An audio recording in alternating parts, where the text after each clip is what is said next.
Alors ce soir du 13 juin, en fait, un islamiste radical, déjà condamné dans des affaires de terrorisme, Larossi Abala, qui a repéré le policier Jean-Baptiste Salvin, commandant de police, au Mureau, qui se trouve être à environ un quart d'heure de Magnanville.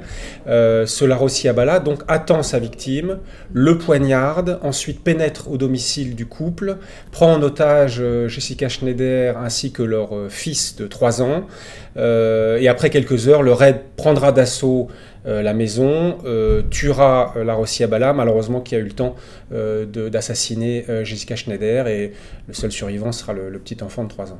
Qu'est-ce qu'un tel événement a représenté dans la vie des policiers au quotidien? Ils sont désormais clairement une cible privilégiée pour ces terroristes, et ça c'est une nouveauté. C'est un choc énorme parce que, en fait, ils savent depuis longtemps que les risques du métier existent, ils savent qu'ils sont des cibles des terroristes.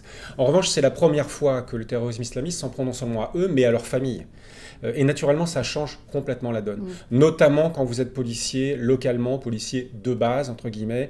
Quand vous êtes policier de base dans les Yvelines, vous êtes à ce moment-là obligé de prendre des mesures pour assurer votre protection.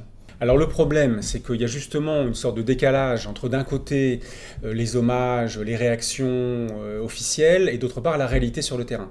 Et il y a aujourd'hui dans les Yvelines et partout ailleurs en France, en fait, une réelle inquiétude liée au risque, mais liée aussi aux conditions de travail des policiers, au matériel qu'ils utilisent, qui est quand même assez souvent en deçà de la mission qu'on leur confie. Donc ça, c'est vraiment un gros problème, au point qu'il y a, au-delà de l'inquiétude, une certaine grogne de la part des policiers. Ça, c'est quelque chose qui continue à être le cas aujourd'hui.